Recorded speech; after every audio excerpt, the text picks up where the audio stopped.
All right, next I'm going to introduce a lady whom I owe so much to for my body of knowledge of what Common Core is. She is my go-to person. The only reason why I understood what, before I even do that, there is a handout. There is a handout.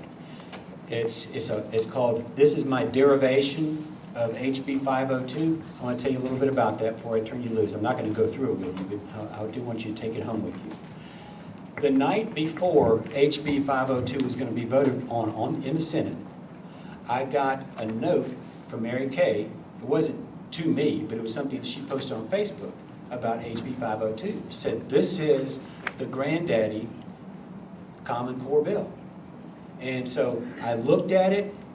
I didn't have time to really understand it, but I looked at it and I could tell some of the ingredients that I understood from having gone and heard her speak several times on the pending legislation that was going to be coming up. And I wrote my state senator, Michael Williams. I said, look, this is a bad bill. It is Common Core. Please vote against it. He didn't understand why it was Common Core. He voted for it. Because he voted for it, then I sat down and wrote, I derived the Common Core aspects out of this bill, and that's what you have in front of you. This is part of an email that I sent to him a week or so later, now that the dust was cleared. I want to derive for you so that you can understand how it is that this bill outlaws anything other than Common Core. That's how these bills worked at it. It's like if you took an apple and you bite the apple and you finish biting the apple and there's nothing left to eat, what's left is the core. What's left is Common Core. That is how they did this. That is how they made Common Core the law. Everything but Common Core is prevented in the language of the law. Only Common Core then is left because Common Core fits the descriptions in the bill. They did not prescribe Common Core, they described Common Core. And so anything that did not fit that description is not legal in the state of Georgia. That's the way that I read it. Maybe Mary Kay can validate that as a way of explaining it. But anyway, I want to introduce Mary Kay Bacchial. I don't know anyone who is as devoted to their cause as Mary Kay Bacchial is devoted to bringing education, proper education, to the kids in the state of Georgia. She is a bulldog. And you know what? I found out this week that she is demonized. She is demonized because she tells the truth. Now, isn't that biblical? Anybody who's going to tell the truth is going to be persecuted. So that's got to change. Anybody who's going to tell the truth in this world, we need to uplift. We need to support. And I'm very hopeful that our legislators, when they have an education bill to come to, this lady is the go-to gal because she knows this stuff better than anyone. So she has been here before. And I'm not going to go through her resume, but she's a 30-year educator. She's a doctor of education. 26? Okay. Time is flying. But anyway, I just want to introduce you, Mary Kay Bacchial. So, Hank, I've learned two new words from you so far, the times I've been here. Propagandized from you, and bastardized now. That's two new words. I'm so glad to have this chance to tell you about what's been going on, because I just carry this burden on my heart for all these things that are happening, and I read it and I see it, and I was like, I just have to tell people about what's going on. I'm going to start with House Bill 502 because he brought it up. There's a line that was struck in House Bill 502 that used to protect us. And it reads on line 97, the state board shall also establish competencies for which each student should be provided opportunities at the discretion of the student and the student's parents to master. the discretion of the student and the student's parents is gone. Students don't have a choice, parents don't have a choice in what they learn, when they learn it, how they're assessed. They don't have any choices. And I began finding out about this when I was first elected to the school board in Fayette County. And serving on the school board, I realized I had absolutely no authority over anything that I ran to do. The only thing I could really do was just raise taxes, budget things, build buildings, all things that are not central to what happens in a classroom. My husband and I, we have 4 children, and they all went through public schools, Fayette County. I have 2 still there, 2 in college. One just graduated from college, 1 in college. And after running for school board, losing, running again 4 years later, finally getting on the school board with 3 elections to get on, I couldn't do anything. So because I couldn't do anything, I couldn't just sit there on the school board and do nothing. So what did I do? I ran for state school superintendent because someone said, you know what? If you're state school superintendent, then you can do something, because it was the governor and the state school superintendent who signed this Race to the Top grant application and brought in Common Core. And so I did that, I ran, and you know what? In the process of running for that, I realized that that was not the case, because the state school superintendent can do nothing to stop Common Core. It's the legislators, state and federal legislators. So I'm so glad we have a couple here today. And this is for the legislators. Please, please, please, read the bills. If I'm wrong, tell me.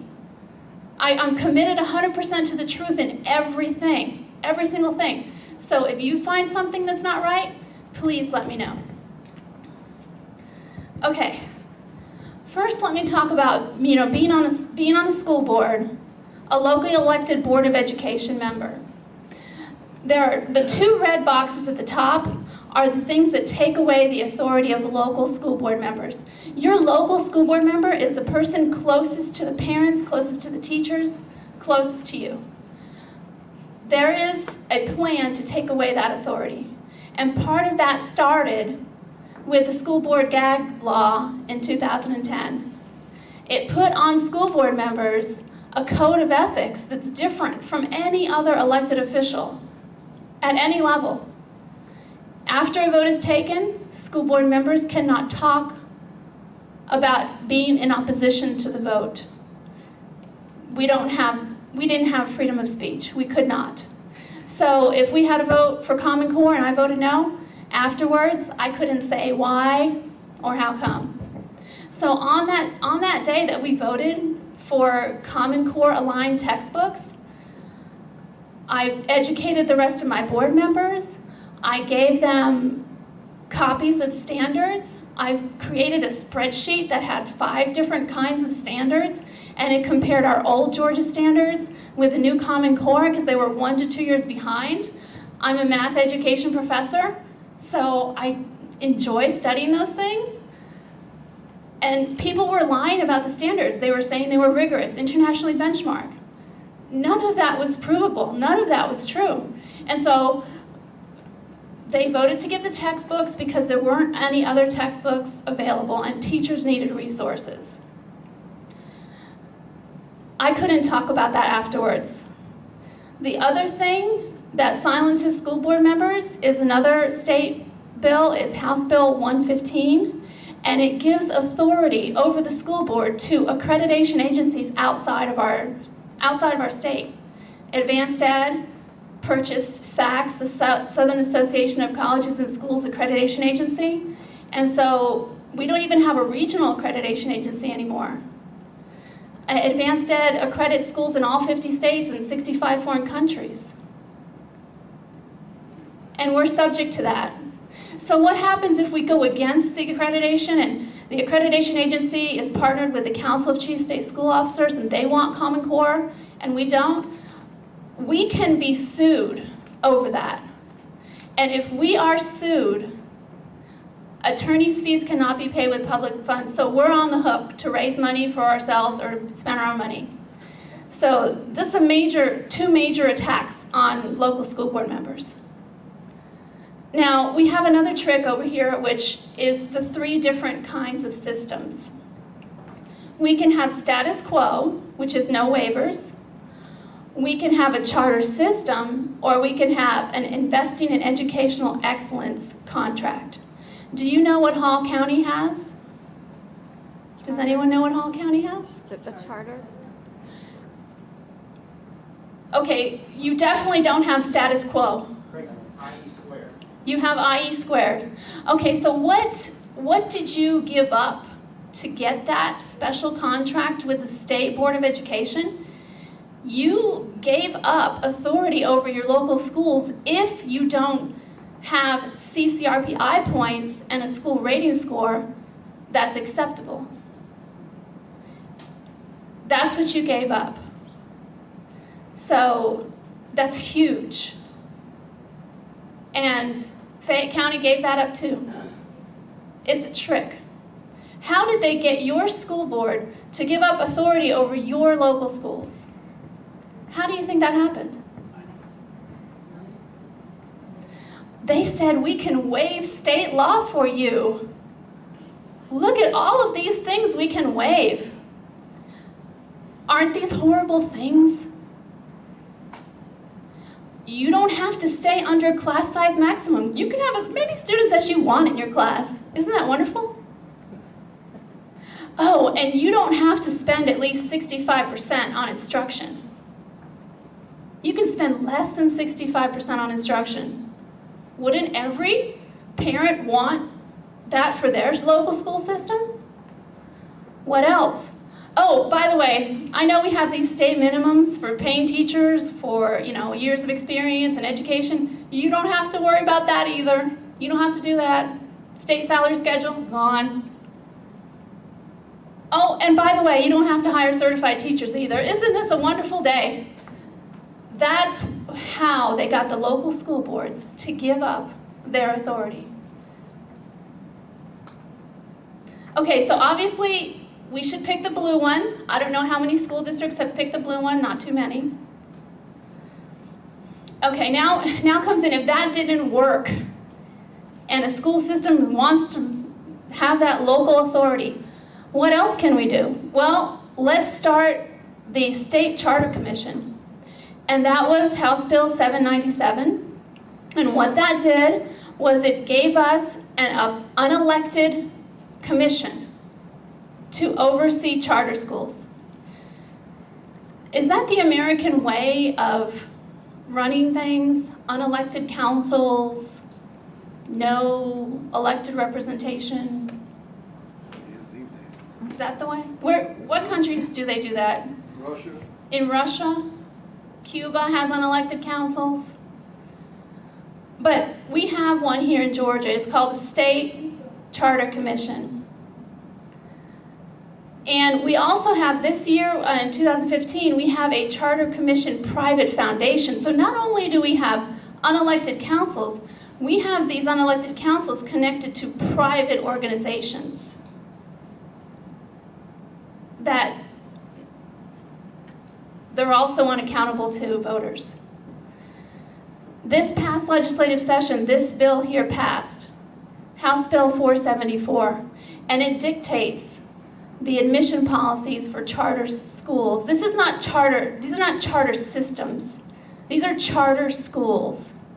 Do you realize that if you open up a charter school, and I have to tell you that in 1996, I wrote my dissertation on school choice, so I am 100% for school choice. When you have, parents need that authority. Parents need that right to make choices for their kids.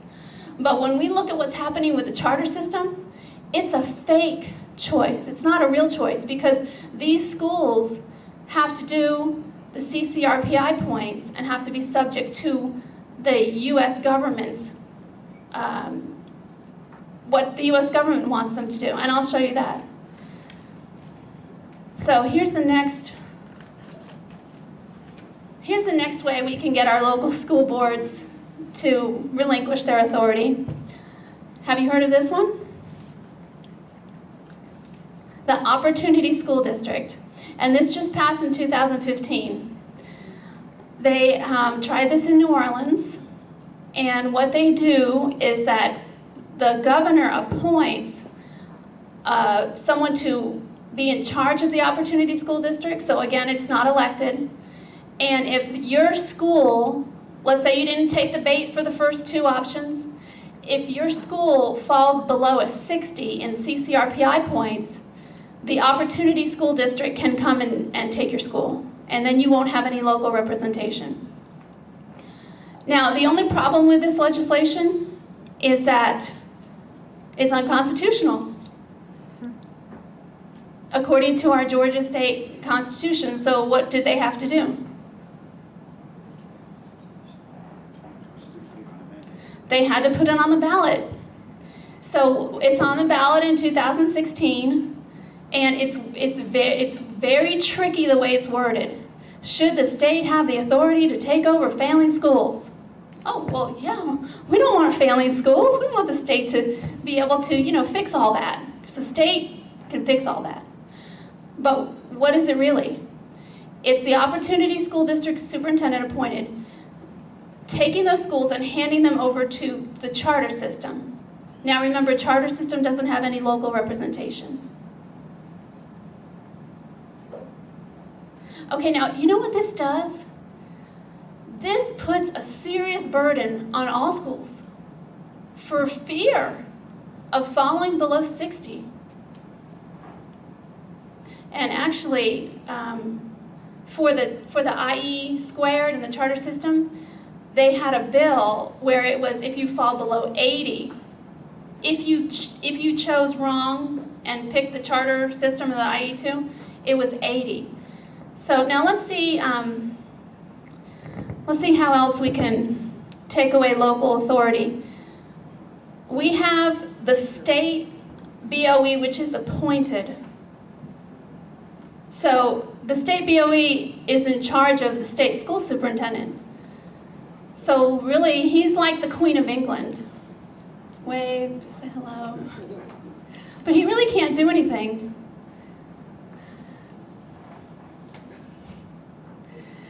So this happened in 1983. The state constitution was changed so that it used to be elected, now it's appointed.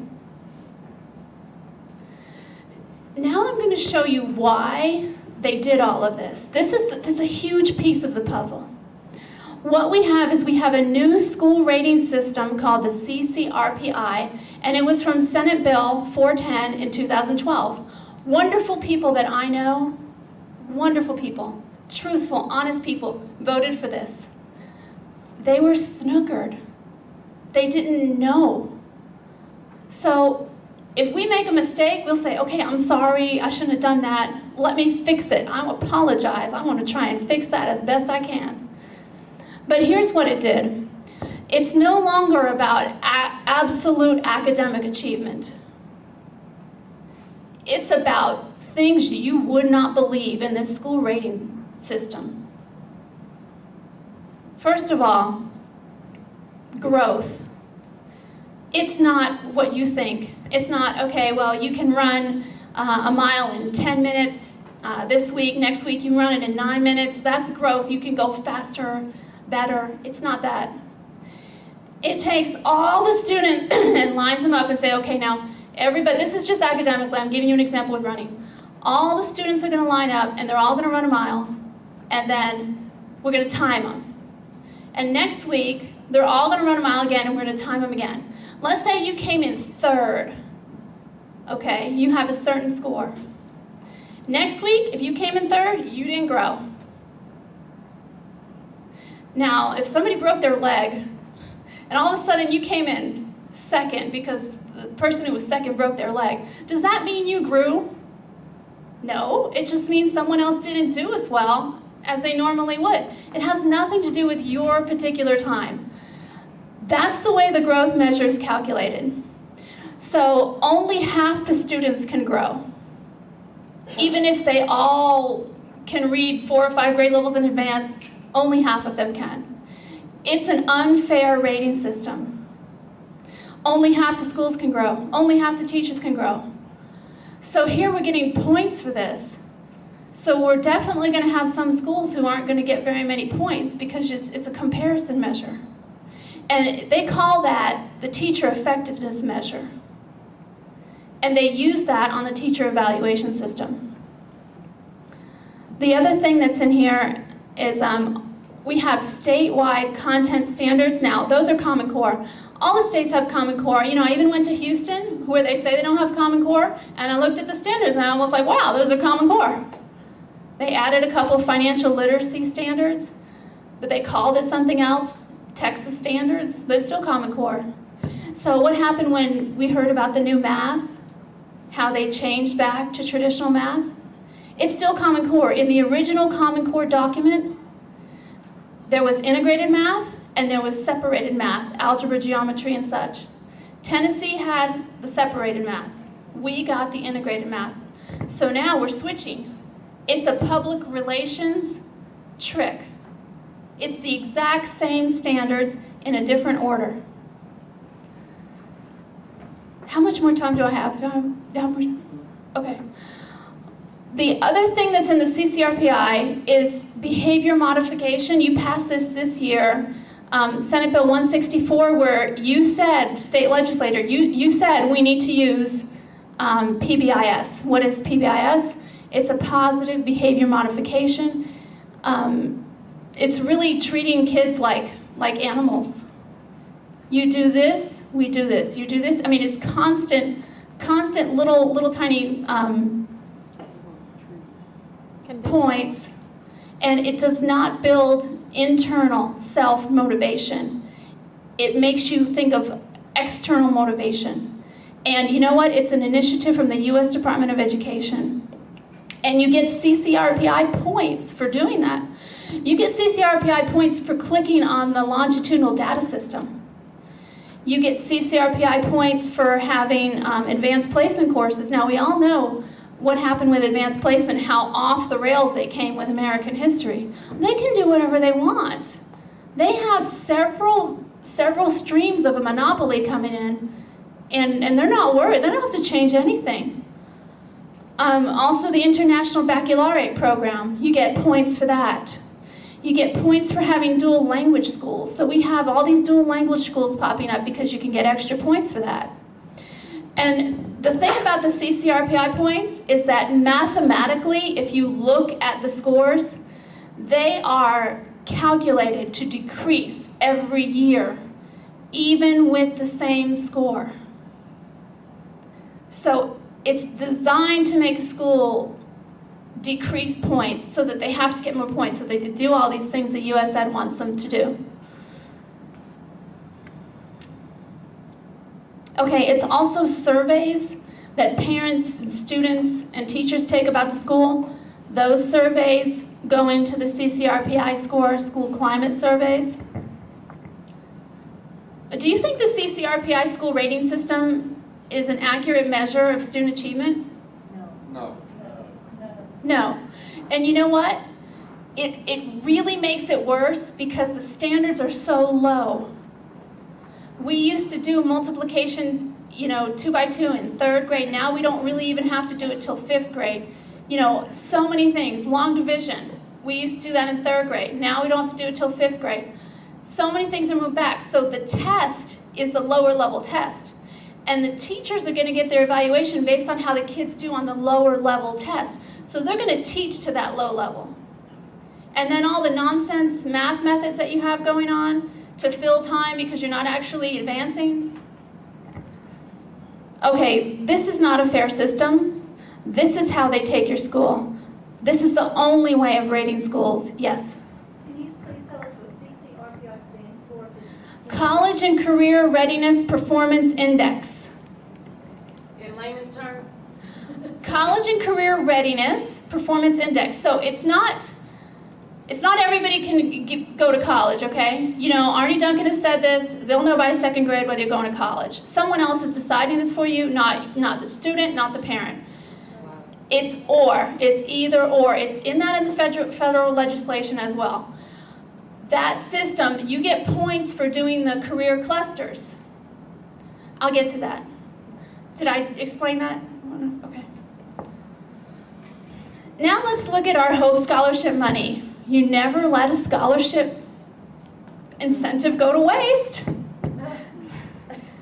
You got that incentive. You all want to go to college now. You all want to get that free college scholarship. What do you have to do to get it? You have to have rigor requirements. This applies to public school students, public school charter students, and private school students. Those rigor requirements are set to kick in every year. You add an additional rigor requirement. In history and English, the only option beside dual enrollment that's offered at the school right now is AP or IB. We know AP is a monopoly, anti-American, and IB is an arm of UNESCO. UNESCO is the United Nations Educational, Scientific, and Cultural Organization. So you're going to get the globalism in that course. And it's incentivized with Georgia money. Do you think that this should be that way? No. I don't think that it should be that way. I think that if we want to have, if we want our advanced students not to have their minds taken over by all this propaganda. Okay, House Bill 244, this is a while back that this was passed. It's the statewide teacher evaluation system. Every teacher is in this system. Every public school and charter school teacher is in the system. There's a longitudinal data system, has all kinds of data that, you know, about a student, their tests, everything. This is how they calculate the growth percentages. And they have a leader effectiveness measure and a teacher effectiveness measure. The teacher effectiveness measure is based on partly the growth score that I told you about, which is not really useful, and the observations. They are trained to do observations on teachers to have a certain teaching method. The teaching method is think last. I don't like that method. I like think first. I like let's see what everybody thinks first. No. You tell them again, you have them say what you said, then you have them talk about how what you said is right, then at the end you can think. It's called explicit instruction. It's really outcomes-based education, repackaged. Teachers must teach like this, with fidelity to the standards, to get a passing observation. So this is a way of controlling teachers. Now let's say, oh, I don't have to worry, I've been teaching a long time, I don't have to worry about all that. Teachers who have been teaching a long time have had their certificate changed to be an SRT certificate. It's not based on qualifications like No Child Left Behind was. It's based on effectiveness in this system. It's not effectiveness the way you might think. It's effectiveness in these objectives. Okay, any questions about that? Okay, obviously we do not want this system. Don't you want your principals to be able to evaluate their teachers without having to use a prepackaged system that some other entity wants them to use? Don't you think they have enough sense to talk to parents and to know what parents want and to evaluate teachers like that? I mean, I think so. Okay, now let's go on to the Professional Standards Commission. The Professional Standards Commission is also an unelected council. It is an appointed group. They are in charge of certifying teachers. They are using this whole system, and they created a whole new kind of certification. It's not based on years of experience, it's not based on level of education. It's based on implementing these things. Your growth score, your teacher effectiveness measure. So there are now 4 different levels of certification. And the highest level is not only when you do all of these things, but when you teach others to do all of these things. So it doesn't matter if you agree with it or not, you have to do it. Oh, also another thing, in House Bill 502, in line 500, the Professional Standards Commission will also be able to certify teachers who are not located in the state of Georgia. They could be outside our state, they could be outside our country, and they could be certified.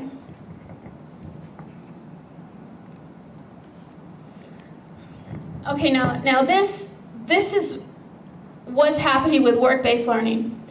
I think apprenticeship, work-based learning, learning from someone else on the job is great. Career education is great. The problem is not career education. The problem is who's making the decision.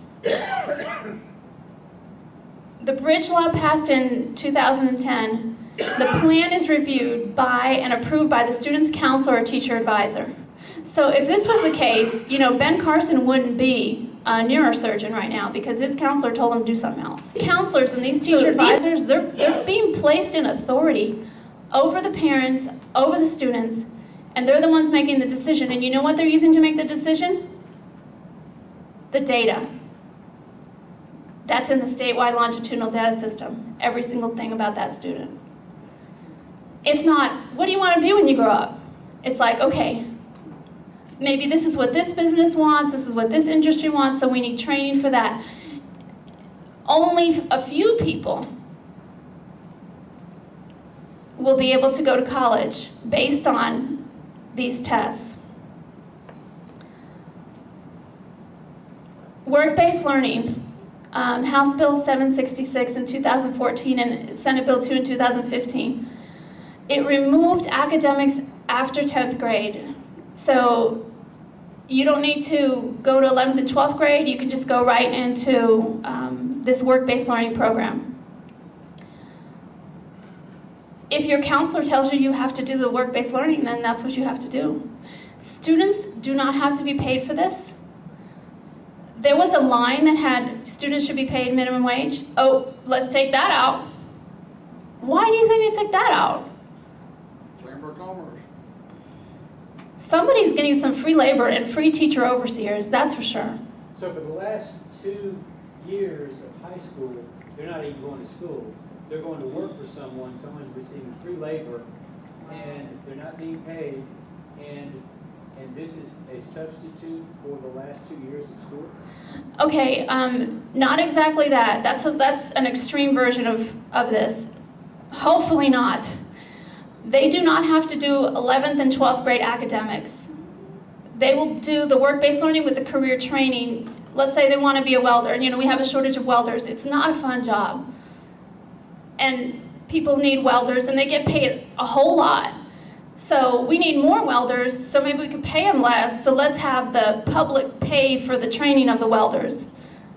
So it's a fascist system that's being set up. It was based on Germany, that's the model, the German model. Lucretia? So pretty much it's like Job Corps, I don't know about Job Corps. where you get paid to learn a trade. You're basically sending our kids they're basically sending our kids to a workhouse. But you know what? They're not getting paid. That's Isn't the that only... slavery? What? Isn't that slavery? Yes, it is, and it's better, it's more advantageous to the companies than slavery because the parents are paying all the expenses. Parents are paying housing, food, clothing. All right. In House Bill 713, we have career education beginning kindergarten. You get CCRPI points for these pathways from, whatever they decide they're going to do. And they are trademarked by the people who are responsible for Common Core. So it's connected. Achieve, trademarked the career clusters. So it's not what jobs Georgians want for Georgians. It's not what jobs we decided, our kids decided that we wanted to do. It's what somebody else has decided that our nation will do, because this isn't just Georgia. This is nationwide. These career clusters are nationwide. It's a huge takeover of our educational system. Okay. One question back on the bridge bill. Yes. Doesn't the bridge bill have a requirement that the parents sign the plan? Yes. The parents have to agree to The it. parent and the student participates in the creation of the plan. Yes, but the final authority on that is the teacher or the counselor or the teacher mentor. So let's say the parents and the students want a student to do something. The teacher and the counselor can say no. So the student can't sign back into their Georgia College 411 account and change it anytime they like. Well, Georgia College 411 was set up for this purpose, but it has, in order for them to do that program, whatever they choose, they have to be approved by these people, the school officials. Yeah. See, it's sort of like you're sitting down and someone ties your hands and someone ties your feet and you're not getting up, so you don't know it. Okay, that's sort of what happened with all these bills that were passed. All has happened and we haven't tried to get up, so we don't know. We don't know that we're stuck with this system. That's in law. And you know what? One of the things that they had in the law was that it's not going to be implemented the first year. So the law stays on the books the first year, not implemented. And then people don't know it. All of a sudden, they say, oh, you know, we did this. Oh, we passed that several years ago. Oh, we're just implementing it now. Kind of like Obamacare. It is so totally like Obamacare because what they're going for here is a single-payer system. In the federal legislation, they want to lump all the money together. They want to have the local property tax, they want to have the state money, they want to have the federal money all together, so it's all controlled. And when they say the money follows the child, and they call that choice, how is that choice if the money is following the child and everybody has the same system? Everyone has the same standards. Kimberly? The parents may get to sign off on that bridge law, but the problem is you don't get that paperwork as a parent until it's too late. And if you say, but wait a minute, I don't agree with what you're telling me my child has to do. By the way, bartender is on the list of jobs that your child could be put into, and there is a test for that. Just so you know. And they will look at you and say, well, you don't agree, but tough. Now your child's going to have to repeat some years of high school if you want to change their career, because we've made this decision for them. Yes, and the thing about that is that you only get the CCRPI points, which is like gold. Okay, schools want that. They don't want to be taken over. That's embarrassing to have a low CCRPI score. So they only get them for the pathway completers. So if you say you want to do, say, culinary arts, and then you say, I don't want to get out of the kitchen, I don't want to do that. Then, you know, you switch, but they don't get the points. So the counselor's not going to have any incentive to let you switch because it's costing the school to put you in year one, and they're going to want to keep you in all throughout. When Yes. is that work-based learning going to be implemented? Because I'm talking to other, we homeschool, so I have no idea what the, I mean, I know what's going on, but I don't care Okay, so much for my personal life. But I have friends who are in that, and they say, well, you know, it's just like it always was, and they haven't seen any changes, so they're not afraid of this or working against this. Well, it's already started because they just sent out an email about it, and actually in my county, we have a new position that is overseeing this, and the whole college and career academies is part of this, the grants that we're given for college and career academies, and they actually had the head of the Chamber of Commerce for several years. She resigned, and now she's in charge of the whole public work-based learning program. I mean, Wow. Chamber of Commerce is in there, definitely. Okay, let's get to, yes, another question? Yes, are you saying the federal government is controlling all the state schools? Yeah, I'm about to talk about that federal legislation. I'll talk about how the federal legislation is driving what we do at the state level. And the state legislation lines up exactly with the federal legislation. So when did they do away with states' rights? Well, you know what? Even beyond that, what they're doing now is they're forcing it to, okay, states, you all have to have the same standards for everybody. If you take the money, you have to do all this. Can we give it back? Yeah. You know what? They have an infinite supply. And they don't. They have more money. We have fought so hard for years and years to get out of Common Core. Common Core is already done. They're on to the next step, which is charterize everything, single payer, local school board goodbye. I mean, that's the step they're on right now. Yes. I think most people saw that Republican debate a couple weeks ago. Every single one of them was against Common Core, Jeb Bush compromised and said, well, I'm not for Common Core, but I do want standards. Every Republican is against it. And you know what he said? I had the first voucher program, I had the second voucher program, I have the third voucher program.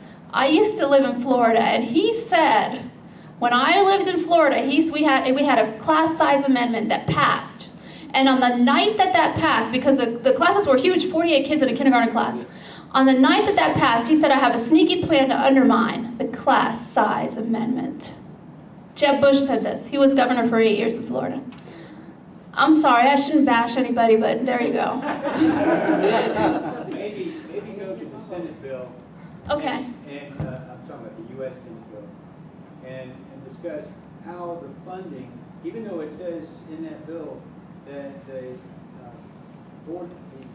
Department of Education shall not coerce the states to use Common Core. That's the tagline in it. However, further down there, it says that if they're going to receive the funding,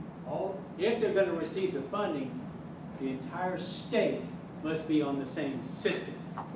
So once you've got this, and the requirements that you see in these laws, and couple that with the state legislation, what you have is an orchestration that requires that if you're going to receive federal money, everyone in the state has to be on Common Core. That's how all that works. But I don't need to steal your thunder because you're about to go into it. Okay, this is my notebook on HR 5. Oh my gosh, there's so much in here that I don't like. But on this particular point, it says no funds unless the state legislature by law expressly approved the program.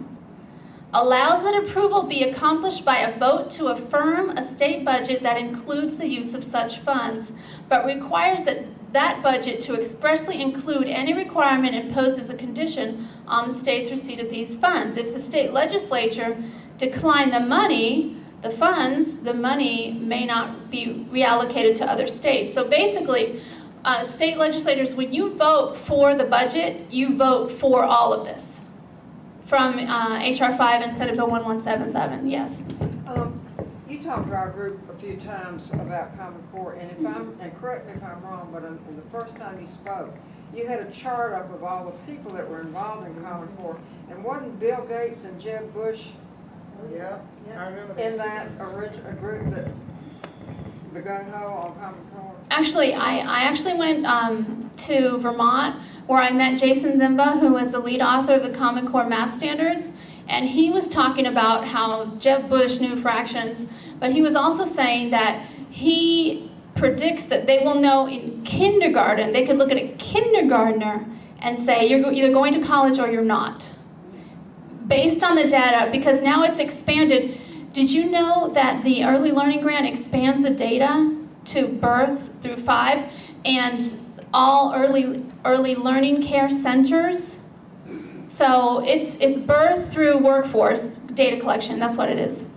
Now, I have one more slide about the state legislation and then I'll go to the federal legislation. This online learning, as a school board member, I had really no authority over the online learning. None of us did, really. And so who has the authority over the online learning? Okay, the state-run digital classroom is what you were talking about. Do you realize that the appointed State Board of Education decides about every resource? Print, electronic, every single thing has to go through the State Board of Education. If I, as a teacher, want a resource different from what they're telling me I have to use, which is now all Common Core aligned, because you have to own the copyright of Common Core to be able to print textbooks. You have to buy that from somebody. Public standards, privately copyrighted, is fundamentally wrong. But that's the system. This is the Common Core cartel system.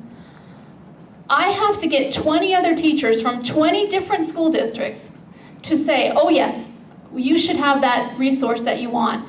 And not only do I have to do that, I have to petition the State Board of Education so that they could grant that I could get this extra resource or this other resource, because I don't like the Common Core books. But really, I don't like the Common Core books, just to tell you.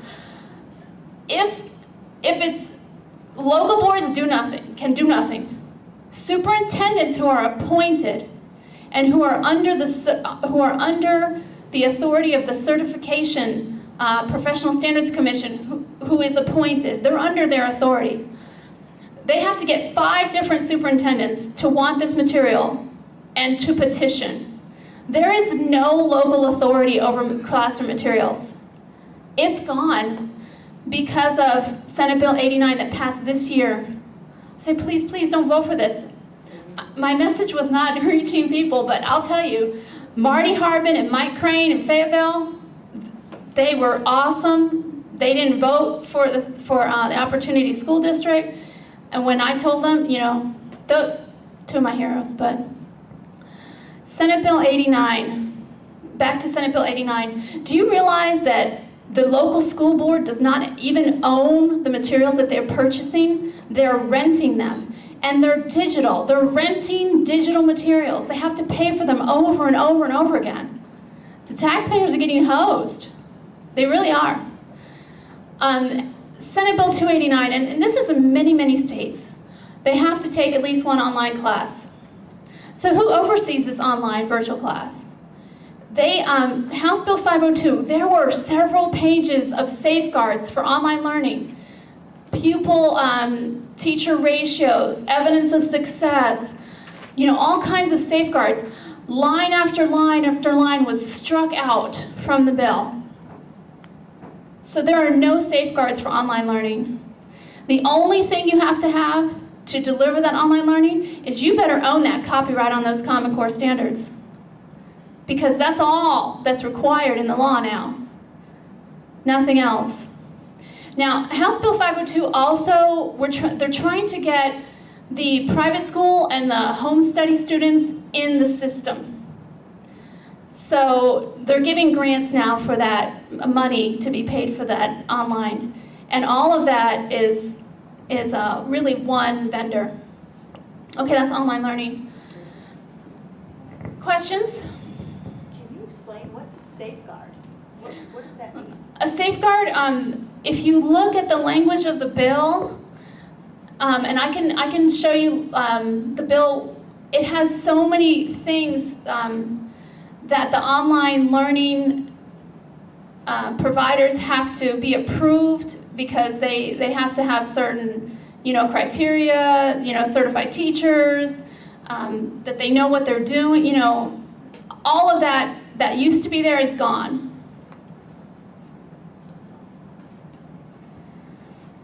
Okay, any other questions about the state level? Yes. I just have a question. I taught in Gwinnett County for 11 years, so I have a great deal of knowledge about government and education. Okay. My question to you is, and thank you for being here and expressing all your knowledge and your hard work. Hypothetically, if you became governor of the state of Georgia and you told the federal government that you're not going to accept a penny from them, and you gave responsibility of education back to the counties, could that wipe out Common Core? Yes. Okay. But it's still in the legislation. Yeah, it's not just the governor, you have to get the legislature.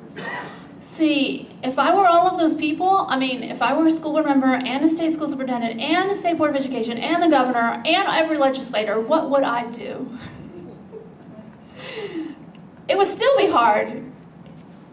You know, it would still be hard. Because I would have to say, you know what I have to say? I would have to say no to the federal money. I would have to be the president or the U.S. senator or U.S. congressman. I would have to do that to stop the legislation at the federal level. Because if you can stop the legislation at the federal level, you don't have the money that's corrupting everything. The Georgians going to raise the money on our own, or we don't have the money? Don't send it, it's not federal money, it's state. Right. We can't keep it here in the state? Yeah, a state could keep it if they were willing to do it, but no state is willing to take on the federal government. Then we just tell the legislators to keep the money here in the state of Georgia, not send it to D.C. You could do that. I think you just did. Okay, thank you. Thank you. That would be great. So if all the people in this room decided to do at least one of those roles, I mean, you can only do one at a time, one role for every person. We would need this many people at least to change everything. Yes? Okay, so what if you were the parent? can't be the governor and the legislator, but what if you're the parent? And what if the parent doesn't let the child take the test? Well, we're gonna be talking about that in just a minute. I tried that. As a school board member, I opted my child out of the test, and I had a detailed explanation as to why, but you know what? They tested her anyway. Wow. Mary Kay, I think what we'll do is we'll hold off on federal legislation Okay. because there's no federal people here to hear it tonight, if that's okay. And then we'll see if we can get them here to hear that very soon, if that's okay. Okay, That way we can- that would be great. I'm sorry I'm taking so long. Let me finish up then, and Senate Bill 1177, National Report Card, lumping of all federal funds. I gotta put my hero slide. Okay? Y'all know. Y'all know we have a hero from House Resolution 5. He's the only one in at the federal level, Congress, that stood up for us. It's about the only bill he's got right since he's been up here. Got one right. Yes. Okay, and then this is HR 5. Oh my gosh, he made a A plus. Okay. This is the number of school districts in the thousands. I just have 2 more slides. Is that good? All right. When we started having fewer school districts, this is a way to consolidate students and control education, is to have fewer school districts. Notice how this happened, in the 70s. That's the whole country. We used to have so many school districts. There's more parental involvement. There's, greater communication when you have a smaller district, a smaller school. Smaller is more personable, is better. I'm not sure I understand the slide. 32, Okay. what is the apostrophe 32? This is the year 1932.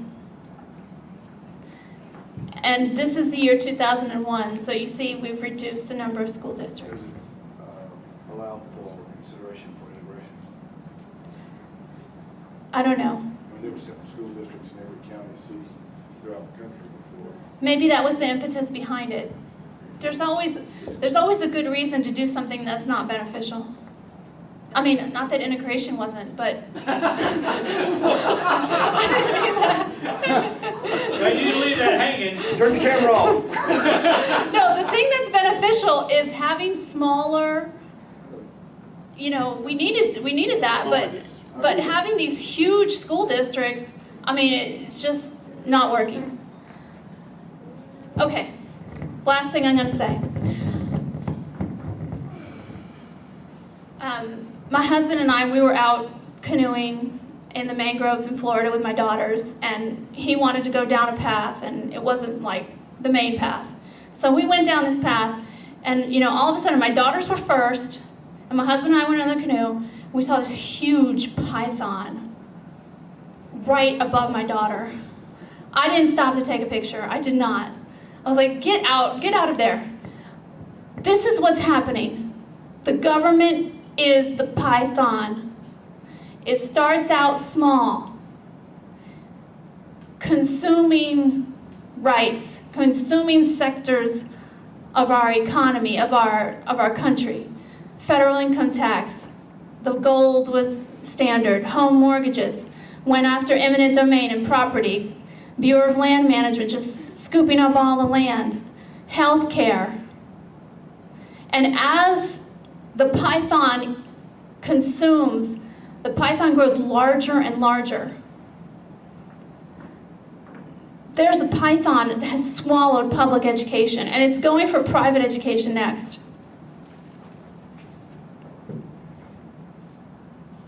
Does that make sense? Yes. Fundamentally changed America. So, go for the head of the snake. That's the only way to beat it. Go for the head of the snake. The legislators, we need you legislators. We need legislators at every level to repeal all this and stop it. It takes authority away from parents, teachers, students, and local citizens. Elect legislators committed to repealing this.